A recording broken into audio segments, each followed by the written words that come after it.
اے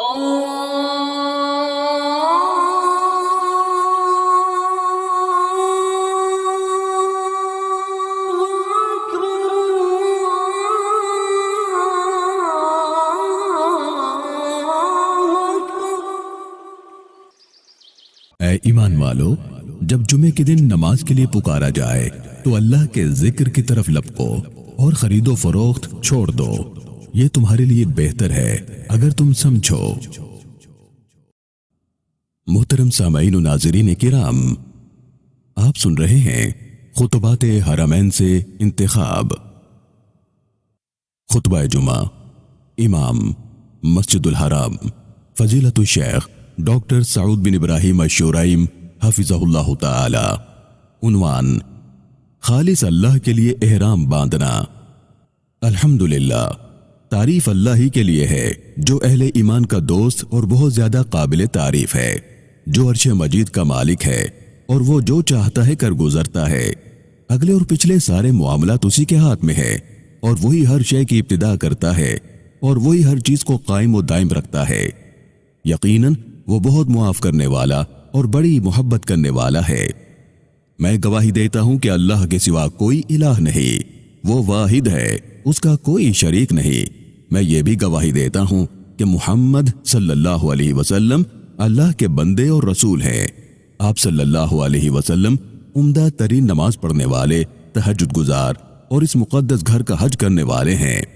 آپ صلی اللہ علیہ وسلم نے اللہ کا پیغام لوگوں تک پہنچا دیا، امانت الہی بہترین انداز میں ادا کر دی، امت کو اعلیٰ ترین نصیحت فرمائی، اللہ کی راہ میں کما حقہ جہاد فرمایا، اور امت کو ایسا راستہ دکھلایا کہ جو رات اور دن میں یکساں روشن ہے۔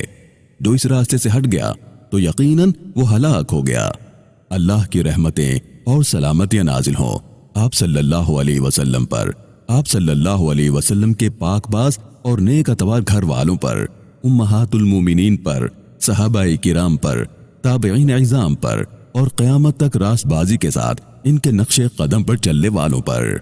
بعد ازاں لوگوں، میں خود کو اور آپ سب کو اللہ کا تقوی اختیار کرنے کی تلقین کرتا ہوں، کیونکہ تقوی ہی بہترین زاد راہ ہے اور آخرت کی زندگی کا بہترین دوست ہے۔ جو اسے اوڑھنا بچھونا بنا لیتا ہے، اس کے عیب اس مبارک ذریعے سے چھپ جاتے ہیں، اور جو اس کی رسی کو مضبوطی سے تھامے رکھتا ہے وہ ہلاکت سے محفوظ ہو جاتا ہے۔ فرمان باری تعالیٰ ہے، تم میں سے کوئی ایسا نہیں ہے جو جہنم پر پیش نہ ہو، یہ تو ایک طے شدہ بات ہے جسے پورا کرنا تیرے رب کا ذمہ ہے۔ تاہم پھر ہم ان لوگوں کو بچا لیں گے جو دنیا میں متقی تھے، اور ظالموں کو اسی میں گرا ہوا چھوڑ دیں گے۔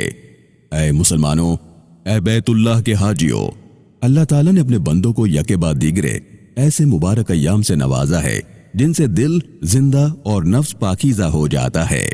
اللہ رب العالمین نے ان ایام کو اللہ کی رضا کا سامان تیار کرنے، اللہ سے کیے گئے وعدے کو تازہ کرنے اور دنیا اور اس کی زیب و زینت سے پاکیزگی حاصل کرنے کے لیے ایک خصوصی موقع بنایا ہے۔ ابھی کچھ ہی وقت گزرا ہے کہ اللہ کے بندے رحمتوں اور برکتوں بھرے ایک مہینے کو خیر بات کہہ رہے تھے کہ افق پر ایک دوسرا ذکر، اذکار، تسبیح و تحلیل اور تکبیر و تلبیہ کا مہینہ نمودار ہوا۔ یقیناً بہت جلد وقوف عرفات کا، حج کا، جمرات کا، میل کچیل دور کرنے کا اور اس پاکیزہ کعبے کے طواف کا مہینہ آ رہا ہے، اور یہ شاعر الہی کی تعظیم جیسی عظیم نیکی کا مہینہ ہے کہ جس کے ذریعے سے تقوی کی تکمیل ہو جاتی ہے۔ اللہ رب العالمین نے اس عبادت کے متعلق فرمایا، اور جو اللہ کے مقرر کردہ شعائر کا احترام کرے تو یہ دلوں کے تقوی کی نشانی ہے۔ میرے مسلمان بھائیوں، حج میں اللہ تعالیٰ نے 3 طرح کی عبادات جمع کر رکھی ہیں: قولی عبادت، جسمانی اور مالی عبادت۔ اور چونکہ یہ تینوں قسم کی عبادتیں بہت ہی بلند مرتبہ اور عظیم الشان ہے، اس لیے انہیں ادا کرنے سے پہلے دنیا کی قدورتوں سے پاک ہونا اور ان عبادتوں کی راہ میں حائل تمام رکاوٹوں کو ہٹانا لازم ہے۔ یہی وجہ ہے کہ حاجی نیت اور تلبیہ سے بھی پہلے سلے ہوئے کپڑے اتار دیتا ہے۔ یوں لگتا ہے کہ یہ عمل پاکیزگی اور ہر برائی سے برات کا اعلان ہے، گویا کہ یہ ظاہری شکل و صورت سے بالاتر ہو کر باطن پر توجہ دینے کی نوید ہے کہ پرہیزگاری اور تقرب اللہ انسانوں کی عظمت جانچنے کے لیے بہترین معیار ہے۔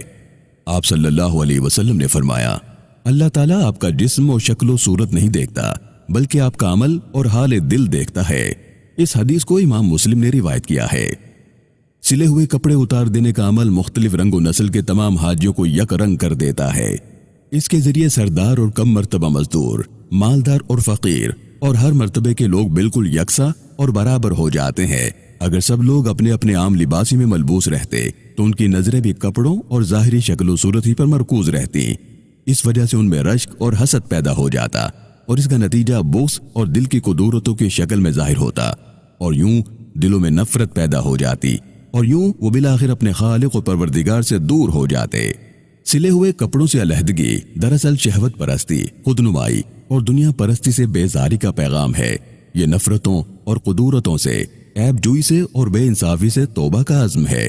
اس کا مقصد نفس کو ظلم و ستم سے باز رکھتے ہوئے ان عیوب کی ضد یعنی عدل جیسی بھاری ذمہ داری کے لیے انسانوں کو تیار کرنا ہے، تاکہ احرام پہننے والا مخموم کے درجے تک رسائی حاصل کر لے، جسے آپ صلی اللہ علیہ وسلم نے افضل ترین انسان قرار دیا ہے۔ آپ صلی اللہ علیہ وسلم سے دریافت کیا گیا کہ لوگوں میں سب سے افضل کون ہے؟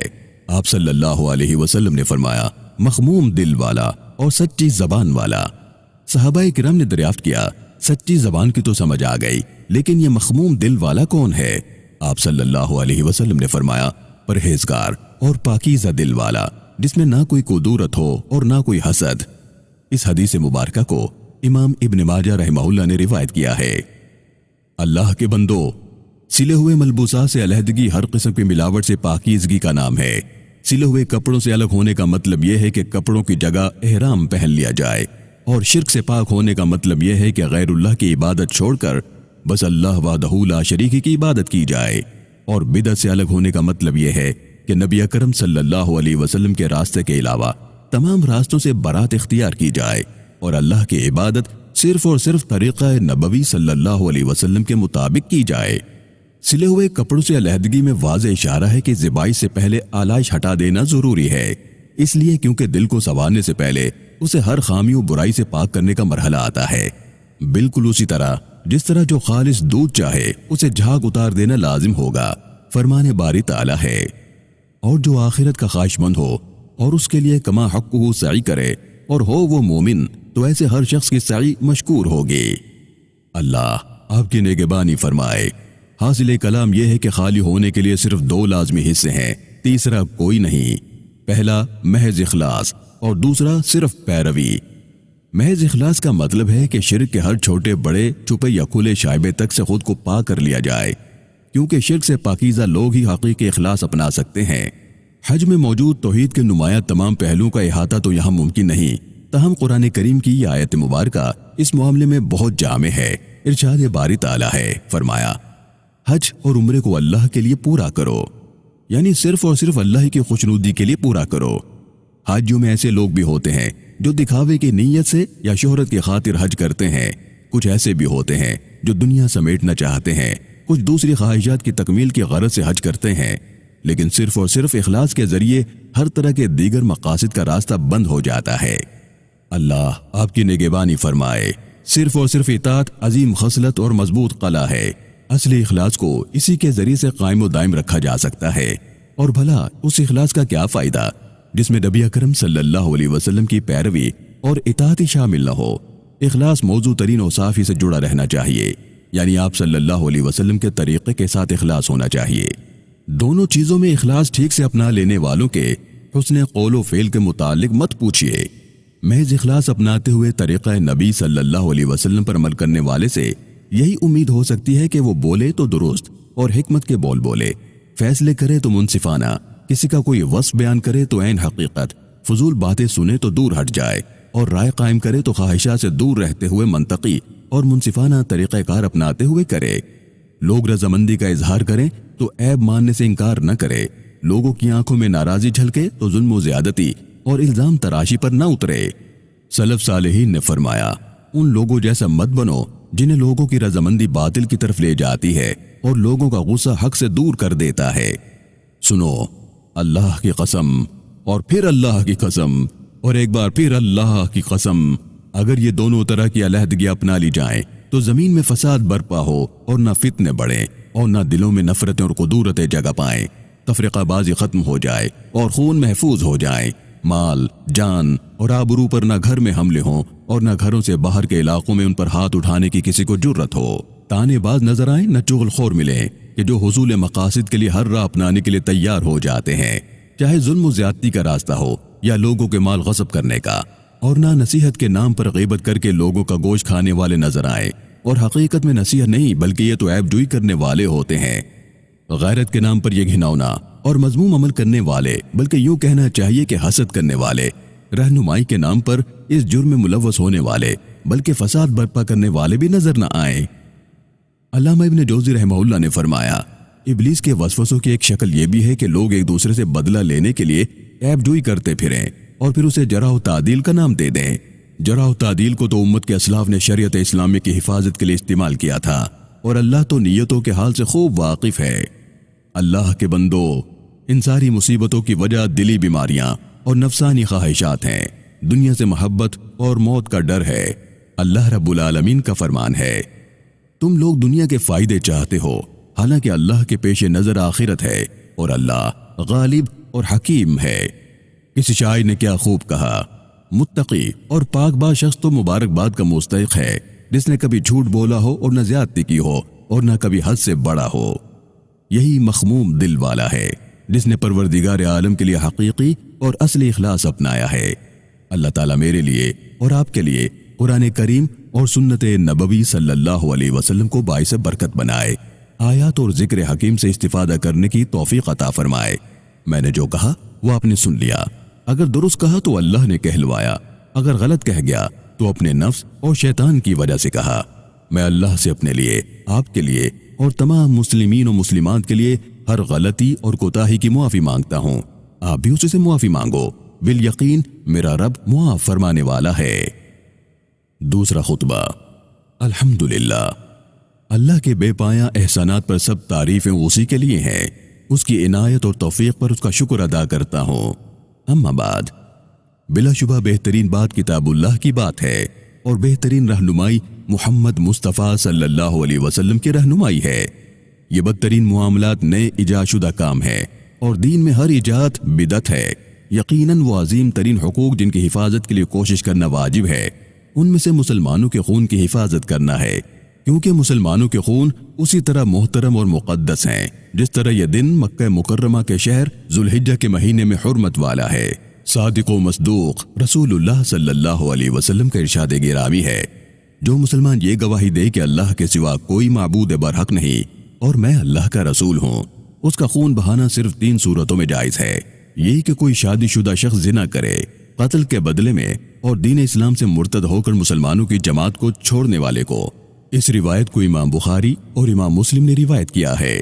لہذا کوئی شخص اپنے مسلمان بھائی کا خون کس حق یا جواز کے تحت بہاتا ہے، کس حق یا کس گناہ کی وجہ سے بے گناہوں کا خون بہاتا ہے، بھلا پرامن اور خوشگوار نظام زندگی کو درہم بھرم کرنا کیسے درست ہو سکتا ہے؟ انسانی جانوں سے کھیلنے والوں کو یہ علم نہیں کہ انسانی جان کی حفاظت دنیاوی امن کا سب سے اعلیٰ درجہ ہے۔ جب امن کی صورت ضائع ہو جائے تو باقی امن کیا رہ جائے گا؟ وہ یقیناً زیادہ ضائع ہوگا۔ کیا آج دنیاوی اغراض کے لیے بے گناہوں کا خون بہایا جا رہا ہے کہ ختم ہو جانے والے دنیاوی مال و متاع کے لیے بے گناہوں کو قتل کیا جا رہا ہے؟ آخر امت اسلامیہ کب خواب غفلت سے بیدار ہوگی تاکہ اسے اس فتنے کی خطرناکی کا اندازہ ہو جس نے دل خون خون کر دیے ہیں اور آنکھیں غم و حزن سے چھلک گئی ہیں۔ پوری دنیا میں ہمارے مسلمان بھائیوں کا خون ناحق اور کتاب و سنت کی کسی دلیل کے بغیر بہایا جا رہا ہے۔ قاتل سرکشی اور دشمنی میں اندھے ہو کر مسلمانوں کی گردنیں کاٹ رہے ہیں، ان کا خون بہہ رہا ہے اور اعضاء اڑائے جا رہے ہیں۔ یقیناً یہ لوگ بڑے پتھر دل اور سخت جگر ہیں۔ یہ ظالم و سرکش جماعتیں ہیں جنہوں نے اپنے لیے طرح طرح کے جرائم حلال کر لیے ہیں، مثلاً قتل و غارت، مسلمانوں کے مال لوٹنا اور امن و امان کو تباہ کرنا۔ ان کی نظروں میں زندہ رہنا صرف انہی کا حق ہے، ان کے ہوتے کسی دوسرے کو جینے کا حق نہیں ہے۔ یہ اپنے لیے انقلاب، قتل و غارت، بے گناہوں کا خون بہانا اور ہمسائیگی کے حقوق غصب کرنا جائز سمجھتے ہیں، حتیٰ کہ خون بہانا ان کا شیوا بن گیا ہے اور وہ اسی پر خوش و خرم ہے۔ خبردار خبردار، قاتل کو بدترین موت کی خوشخبری سنا دو، اگرچہ اس کا یہ انجام ایک طویل وقت کے بعد ہی ہو۔ یا قیامت کے روز عدل و انصاف کرنے والے اللہ کے دربار میں کیسے اخلاق اور کیسے ذمے کے ساتھ حاضر ہوں گے، جبکہ اس وقت نہ کوئی مال فائدہ دے گا اور نہ اولاد۔ حقیقت یہ ہے کہ اس میں ایک نشانی ہے۔ ہر اس شخص کے لیے جو عذاب آخرت کا خوف کرے، وہ ایک ایسا دن ہوگا جس میں سب لوگ جمع ہوں گے، اور پھر جو کچھ بھی اس روز ہوگا سب کی آنکھوں کے سامنے ہوگا، کیونکہ اس دن سب سے پہلا فیصلہ قتل کا ہوگا۔ بربادی ہے، سخت تباہی ہے اس شخص کے لیے جو اس دن اللہ کے دربار میں اس حال میں حاضر ہوا کہ وہ کسی مسلمان کا قاتل ہو۔ اس شخص کا کیا حال ہوگا جس نے کئی مسلمانوں کو ناحق قتل کیا ہوگا۔ وہ دن جب اللہ تعالیٰ کے اس ارشاد کی عملی تعبیر ہوگی، اور اللہ کا فرمان سب سے بڑھ کر سچ ہے۔ فرمایا، رہا وہ شخص جو کسی مومن کو جان بوجھ کر قتل کرے تو اس کی جزا جہنم ہے، جس میں وہ ہمیشہ رہے گا۔ اس پر اللہ کا غضب اور اس کی لعنت ہے، اور اللہ نے اس کے لیے سخت عذاب مہیا کر رکھا ہے۔ میں انہی کلمات پر گفتگو کو ختم کرتا ہوں۔ تم ساری انسانیت کے سردار اور افضل البشر محمد ابن عبداللہ صاحب حوض کوثر اور شافع محشر صلی اللہ علیہ وآلہ وسلم پر درود و سلام بھیجو۔ اللہ تعالیٰ نے تمہیں اسی کا حکم دیا ہے۔ وہ اللہ خود بھی اپنے نبی پر رحمت نازل فرماتا ہے، اس کے فرشتے بھی درود و سلام بھیجتے ہیں، لہذا تم بھی درود و سلام بھیجو۔ ارشاد باری تعالیٰ ہے، ان اللہ وملائکتہ یصلون علی النبی یا ایھا الذین آمنوا صلوا علیہ وسلموا تسلیما۔ بے شک اللہ اور اس کے ملائکہ نبی صلی اللہ علیہ وسلم پر درود بھیجتے ہیں۔ اے لوگو جو ایمان لائے ہو، تم بھی ان پر درود و سلام بھیجو۔ اے اللہ، نورانی چہرے والے، حسین و جمیل، کشادہ جبیں والے، اپنے حبیب محمد مصطفیٰ صلی اللہ علیہ وسلم پر درود و سلام بھیج، اور اس کے چاروں خلفاء ابو بکر و عمر، عثمان و علی رضی اللہ عنہم، اور اپنے نبی محمد صلی اللہ علیہ وسلم کے تمام صحابہ، اور تا قیامت نیکی میں ان کی اتباع کرنے والوں سے راضی ہو جا۔ اے ارحم الراحمین، اپنے جود و کرم اور بخشش و مغفرت سے ہم سب سے بھی راضی ہو جا۔ اے اللہ، اسلام اور مسلمانوں کو عزت عطا فرما۔ اے اللہ، اسلام اور مسلمانوں کو غلبہ عطا فرما۔ اے اللہ، اسلام اور مسلمانوں کو عزت و غلبہ عطا فرما۔ شرک اور مشرکین کو ذلیل و خوار کر دے۔ اے اللہ، اپنے دین، اپنی کتاب، اپنے نبی کی سنت اور اپنے مومن بندوں کی مدد فرما۔ اے اللہ، ہمیں تقوی عطا فرما، ہمارا تزکیہ کر دے۔ بلا شبہ تو بہترین تزکیہ کرنے والا ہے، تو ہی ہماری جانوں کا مولا ہے۔ اے ذوالجلال والاکرام، اے اللہ، دکھی مسلمانوں کے دکھ دور فرما، پریشان حال لوگوں کی پریشانیاں دور فرما، مقروضوں کے قرض ادا فرما، بیماروں کو شفا عطا فرما۔ اے ارحم الراحمین، اپنی رحمت سے فیض یاب فرما دے۔ اے اللہ، ہمیں ہمارے وطنوں میں امن عطا فرما، ہمارے حکمرانوں اور ائمہ کی اصلاح فرما۔ اے ہمارے پروردگار، ہماری حکمرانی انہیں عطا فرما جو تجھ سے ڈرنے والے اور خوف کھانے والے ہوں اور تیری رضا کے پیروکار ہوں۔ اے زندہ اور قائم رہنے والے، اے ہمارے اللہ، ہمارے حاکم کو اپنے پسندیدہ اقوال و اعمال کی انجام دہی کی توفیق عطا فرما۔ اے رب ذوالجلال، اس کے وزراء کی اصلاح فرما۔ اے اللہ، ہماری افواج کی مدد فرما۔ اے اللہ، ہماری سرحدوں کے محافظوں کی مدد فرما۔ اے اللہ، اپنے اور ان کے دشمن کے خلاف ان کی نصرت فرما۔ اے اللہ، ان کے شہداء پر رحم فرما، ان کے گمشدہ کو واپس لوٹا دے۔ اے اللہ، ان کے عزم پختہ اور نشان درست فرما دے۔ اے رب ذوالجلال، ان کی آرا کی درستگی فرما دے۔ اے اللہ، پوری دنیا میں ہمارے کمزور مسلمان بھائیوں کی مدد فرما۔ اے اللہ، فلسطین، شام، یمن اور سارے بلاد اسلامیہ کے کمزور مسلمانوں کی مدد و نصرت فرما۔ اے جلال و اکرام والے، ظالموں کے خلاف ان مظلوموں کی مدد فرما۔ اے ہمارے رب، ہمیں دنیا میں بھی بھلائی عطا فرما اور آخرت میں بھی بھلائی عطا فرما، اور آگ کے عذاب سے ہمیں بچا۔ پاک ہے ہمارا رب جو بڑی عزت والا ہے ان تمام باتوں سے جو یہ لوگ بنا رہے ہیں، اور سلام ہے مرسلین پر۔ آمین آمین یا ارحم الراحمین۔